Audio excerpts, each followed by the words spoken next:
Assalamualaikum warahmatullahi wabarakatuh. Halo semuanya, kembali lagi dengan saya Umi Humairah. Sekarang kita telah memasuki bab 2 yaitu IP address dan subnetting. Nah, di sini kurang lebih terdapat 9 materi. Jadi langsung saja kita bahas. 1. Subnetting prefix. Di sini kita akan mempelajari materi IP address dan subnetting.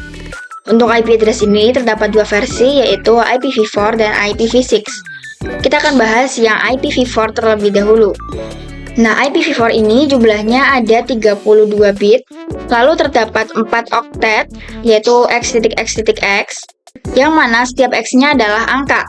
Nah, untuk rank angkanya ini dari 0 sampai 255. Nah, contoh untuk penulisan IP address yang benar itu dengan menggunakan prefix, misalkan IP 192.168.1.1/24. Nah, di sini terdapat slash 24. Untuk slash 24 ini dinamakan dengan prefix. Tahu total IP yang bisa dipakai. Nah, untuk mencari total IP yang bisa digunakan, kita akan belajar yang namanya subnetting. Pada subnetting, kita akan mencari total IP, lalu subnet mask, IP network, IP broadcast, dan IP rank. Nah, untuk mencari total IP, kita bisa menggunakan rumus 32 dikurangi prefix. Nah, untuk 32 ini diperoleh dari 32 bit. Oke, langsung saja kita masukkan prefixnya yaitu 24.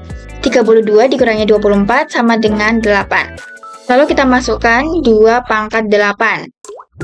Untuk 2 pangkat ini sudah paten, jadi rumusnya sudah pasti 2 pangkat.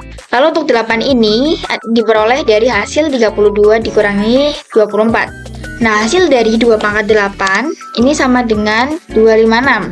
256 ini dari 0 sampai 255. Jadi inilah total IP yang bisa digunakan pada prefix slash 24. 2. Subnetting soal 1. Sekarang kita akan mencari subnet mask. Subnet mask ini sama seperti prefix, yaitu mencari total IP yang bisa dipakai. Nah, pada konfigurasi Cisco, kita menggunakan subnet mask. Berbeda pada konfigurasi Mikrotik, yang mana kita menggunakan prefix. Nah, rumus untuk mencari subnet mask adalah 256 dikurangi total IP. Untuk total IP yang tadi adalah 256. Berarti 256 dikurangi 256 sama dengan 0. Karena hasilnya 0, jadi penulisannya itu seperti ini. 255.255.255.0. Jadi, angka yang berubah itu angka yang paling ujung saja. Selanjutnya, untuk IP network ini adalah IP yang paling awal, yang berarti IP-nya adalah 0. Dan perlu diingat bahwa IP network ini selalu genap ya teman-teman. Dan untuk IP broadcast, ini adalah IP terakhir. Artinya adalah 255. Untuk IP broadcast ini selalu ganjil ya. Kemudian IP rank. Untuk IP rank ini adalah setelah IP network sampai sebelum IP broadcast. Berarti itu dari 1 sampai 254. Oke, seperti itu ya. 3. Subnetting soal 2. Di sini kita akan melakukan subnetting untuk IP yang sudah saya tuliskan, yaitu 172.16.5.1/26. Langsung saja kita cari total IP-nya. Kita tuliskan rumusnya, yaitu 32 dikurangi prefix. Prefixnya itu 26. 32 dikurangi 26 sama dengan 6.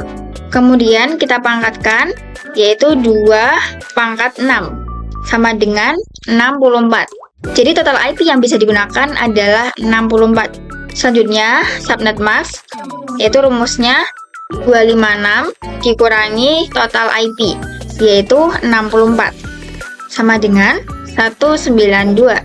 Kita tuliskan subnet masknya yaitu 255.255.255.192.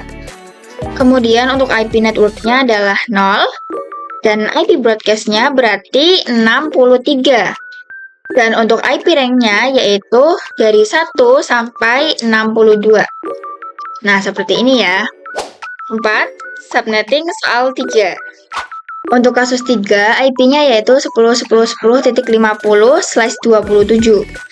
Langsung saja kita cari total IP-nya, yaitu 32 dikurangi 27 sama dengan 5. Kemudian kita pangkatkan 2 pangkat 5 sama dengan 32. Jadi total IP-nya adalah 32. Selanjutnya subnet masknya yaitu 256 dikurangi 32 sama dengan 224.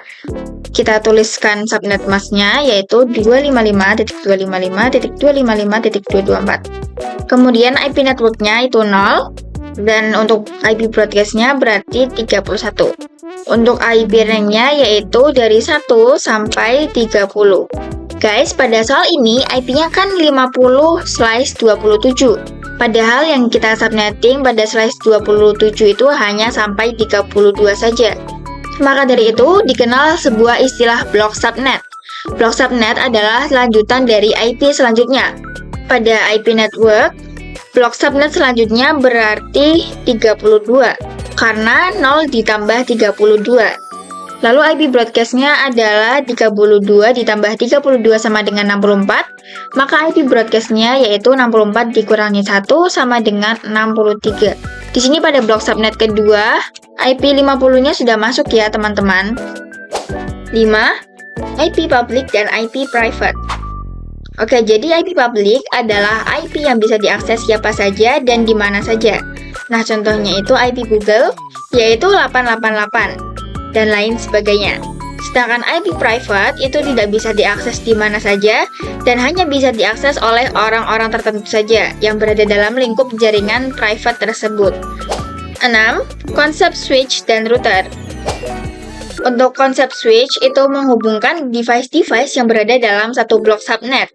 Misalkan dalam satu jaringan terdapat PC1 dan PC2 yang terhubung ke switch yang IP-nya itu 192.168.1.0.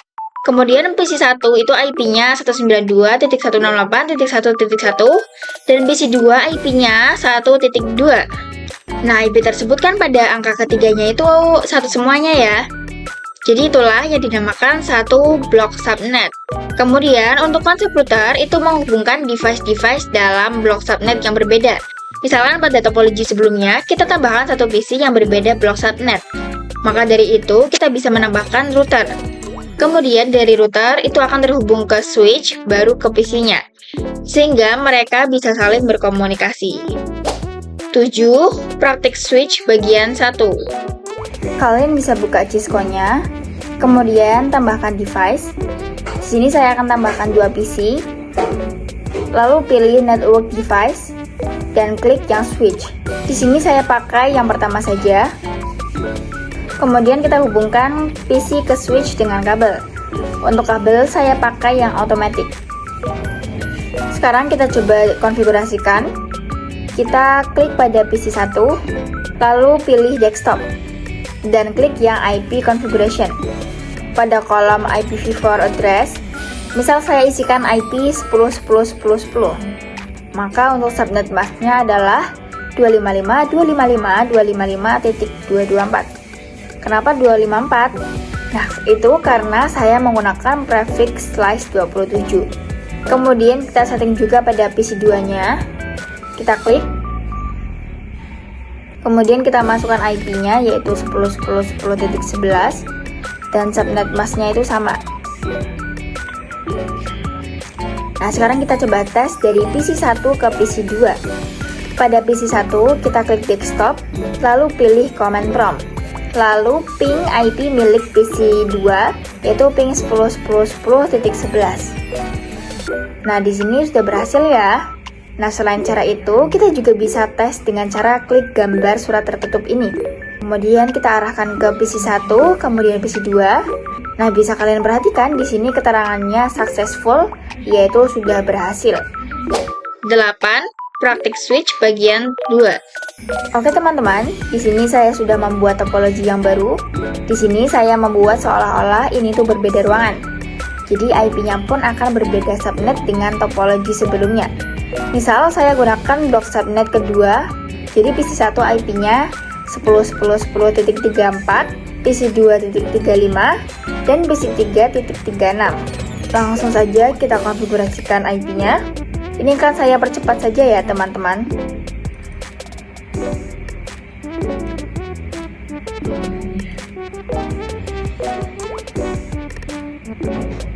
Jika sudah, kita coba testing. Kita klik suratnya, lalu arahkan dari PC 3 ke PC 4. Bisa kalian lihat, di sini sudah successful. Lalu kita tes dari PC 4 ke PC 5.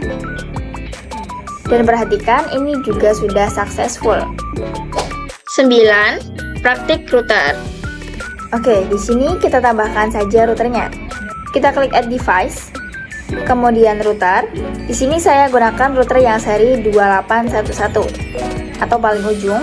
Lalu kita letakkan di tengah-tengah. Kemudian kita hubungkan kedua switch ke router menggunakan kabel seperti biasa. Nah, karena pada kedua topologi ini blok subnetnya berbeda, maka kita konfigurasikan routernya agar mereka bisa berkomunikasi. Kita klik routernya, lalu pilih config, dan pada fast ethernet 0/0 kita aktifkan. Kemudian kita masukkan IP address-nya. Kita tuliskan 10.10.10.1. Nah, IP ini nantinya akan menjadi IP gateway pada PC 1 dan juga PC 2. Dan untuk subnet masknya yaitu 255.255.255.224. Dan pada fast ethernet 0/1 kita juga nyalakan. Untuk IP-nya adalah 10.10.10.33.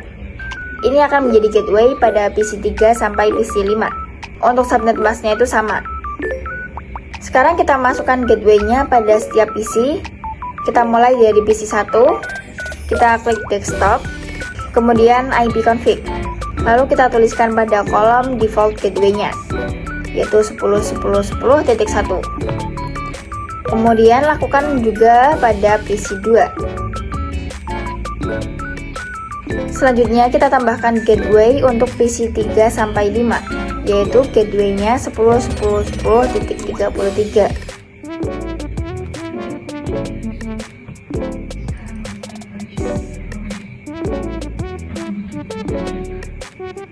Jika sudah selesai, kita coba tes antara PC-nya. Kita arahkan suratnya, misal dari PC 2 ke PC 3. Ini kita tunggu. Nah, ini violet ya. Kita coba ulang lagi. Nah, perhatikan ini statusnya sudah successful. Oke teman-teman, sekian materi kita pada kali ini. Kurang lebihnya mohon maaf, semoga bermanfaat. Sampai jumpa pada video selanjutnya. Wassalamualaikum warahmatullahi wabarakatuh.